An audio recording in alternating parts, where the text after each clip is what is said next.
और आत्मा वाला ही हमसे प्रेम कर सकता है, और हम भी आत्मा वाले से ही प्रेम कर सकते हैं। यदि आत्मा नहीं है, शरीर छोड़ के चला गया, हम डरेंगे, भूत भूत रात को नहीं उनके पास, अकेले मुर्दे के पास बैठ पाएंगे। जिनसे अब तक प्रेम करते थे अब उसे डर लगेगा। जिनको देखने के लिए तरसते थे प्रेमी को, अब वो शरीर छोड़ दिया, और अब उसके शरीर की कहीं झांकी रात को 2 बजे अंधेरे में हो जाए तो डर जाएंगे। तांत्रिक को बुलाएंगे, महाराज अब कभी दिखाई ना दे। जिसके लिए रो रहे थे अब हमको प्रेत दिखाई देने लगा, क्योंकि शरीर छोड़ दिया उसने।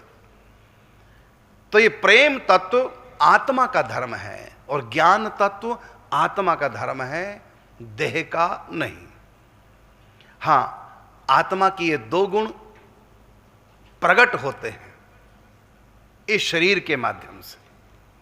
जैसे बिजली अपना प्रभाव बल्ब के माध्यम से प्रकट करती है। यदि बल्ब नहीं है तो पता भी नहीं चलेगा बिजली आई कि नहीं आई। इंडिकेटर लगे होते हैं तो बता देंगे बिजली आ गई, तो बिजली स्वयं नहीं बताए कि मैं आ गई हूं, बल्कि बिजली में जो बल्ब है वो बल्ब बताएगा कि बिजली आ गई है, और मैंने बिजली का प्रभाव दिखा दिया, देखो लाइट जगा करके बिजली आ गई। तो आत्मा का प्रकाश है 2, ज्ञान और प्रेम। यदि कोई हमसे प्रेम कर रहा है तो कौन कर रहा है बोलो? इसका मतलब उसमें आत्मा है। मैं तुम्हारे बिना जी नहीं सकता, कौन बोल रहा है? आत्मा का। यदि आत्मा निकल गई, हो गया मुर्दा, अब मुर्दा कहेगा, और गलती से मुर्दा बोल भी गया आई लव यू, भूत भूत करके भागे क्यों? तो प्रेम जो है आत्मा करती है, और आत्मा से ही करती है।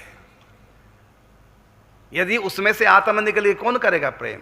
ना वो प्रेम प्राप्त कर सकता है और ना प्रेम दे सकता है। तो मैंने सिद्ध कर दिया कि आत्मा परमात्मा, ये इनके 2 गुण हैं, ज्ञान और प्रेम।